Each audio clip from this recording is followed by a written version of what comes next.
Asia's first living cultural park, the story of Nayong Pilipino. Patatandaan ng mga mag-aaral na nasa isang tiyak na edad ang mga field trip sa Nayong Pilipino, isang paglalakbay sa ilan sa pinakamagagandang rehiyon ng Pilipinas sa loob ng isang araw.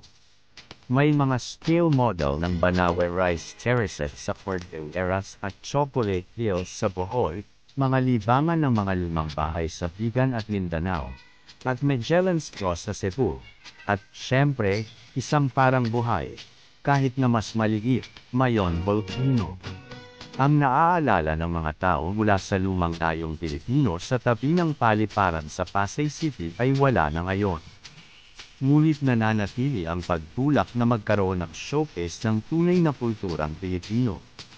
Narito ang mahaba at kamanghamanghang kasaysayan ng Nayong Pilipino. Hindi alam ng maraming tao na ang parke mismo ay itinayo isang buong 2 taon bago ang organisasyon na nilalayong pamahalaan dito. Ang Nayong Pilipino ay brainchild ni dating First Lady Imelda Marcos, na responsable din sa iba pang institusyong pangkultura sa bansa, tulad ng Cultural Center of the Philippines. Ang parke ay sumasakop ng tingulang 22 hektarya sa isang 47 hektaryang hari-harian na katabi ng noon ay Manila International Airport. Pinili ni Imelda si Ildefonso P. Santos para magdisenyo ng landscape architectural plan ng parke. Ang konsepto ay upang kumatawan sa Pilipinas, sa pamamagitan ng arkitektura at kultural na pagpapakita, isang aviary, aquarium, fishing lagoon, at isang magkakaibang koleksyon ng halaman. Ito ay mahalagang isang showcase ng pinakamahusay sa Pilipinas, lahat ay matatagpuan sa loob ng isang partikular na lugar. Matapos buksan ang parke noong 1970, binuksan ng Presidential Assistant on National Minorities ang Museum of Philippine Traditional Culture sa loob ng parke. Ang seremonya ng inaugurasyon ay dinaluhan pa ng Pangulo ng Indonesia na si Suharto at ng kanyang asawa, si Siti Hartinah Suharto. Pagkaraan ng 2 taon, noong 12 ng Nobyembre taong 1972, nilagdaan ni Pangulong Ferdinand Marcos ang pautosang pamuyuhan PLG. 37 na lumikha ng Nayong Filipino Foundation. Ang misyon ng katawan ay itaguyod, hikayatin, suportahan at o simulan ang mga proyekto sa pananaliksik at pagpapaunlad sa mga kaghampan-lipunan at humanidades at mga kaugnay na larangan, at upang magtatag ng mga parke at mga sentro ng libangan para sa pagtataguyod ng turismo sa bansang ito, bukod sa iba pang mga bagay.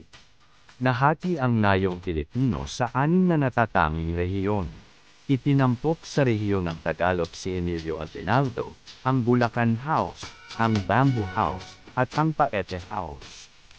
Mayroon din bahay na tisa, na naglalaman ng koleksyon ng ika-19 na siglong kasangkapan at kasangkapan na ginamit ng mga ilustrado ng Kristiyanong Pilipino sa mababang lupain noong panahon ng kolonyal na Espanyol.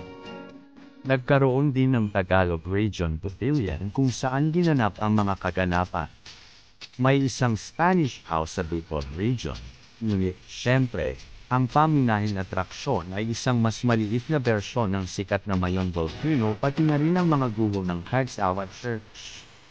Sa Visayas Region, mayroong replika ng Magellan's Cross at isang boating lagoon na tinatanaw ang Chocolate Hills ng Bohol.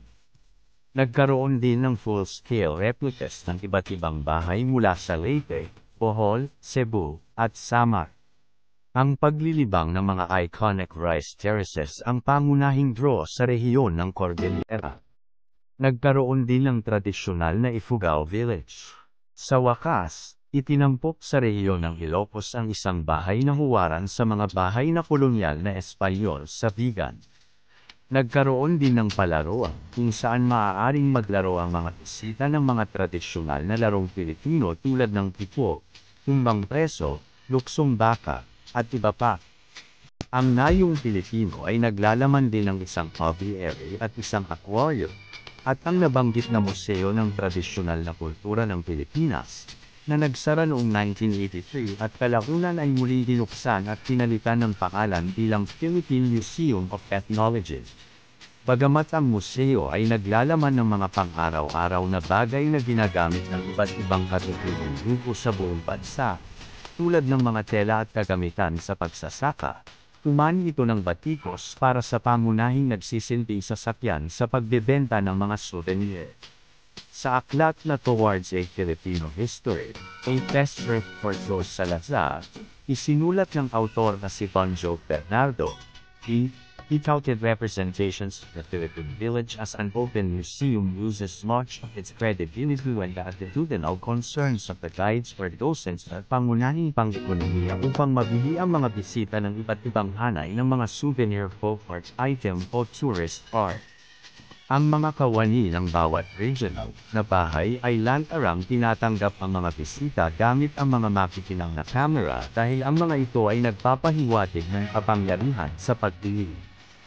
Sinasabi ng mga record na noong taong 1971, ang bilang ng mga bisita sa Nayong Pilipino ay umabot sa 1,000,000 at napanatili hanggang 1994.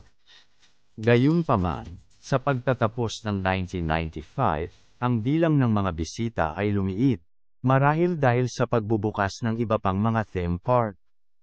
Noong 1993, ang nooy Pangulong Fidel V. Ramos ay naglabas ng proklamasyon DLG 273 na nag-autorisa sa Nayong Pilipino Foundation na magsagawa ng 1 taon na National Fund campaign na binanggit ang natural na pinsala ng panahon at pagkasira na nagdulot ng pinsala sa unti-unti, ngunit nagbabanta, pagkasira ng mga kasalukuyang cottage, mini park, at iba pang istrukturang pasilidad ng Nayong Pilipino Complex.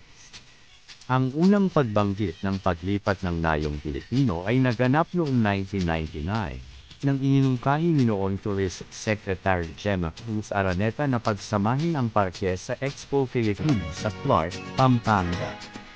Ngunit ang plano ay itinigil kasunod ng impeachment complaint at paglilitis kay dating Pangulong Joseph Estrada.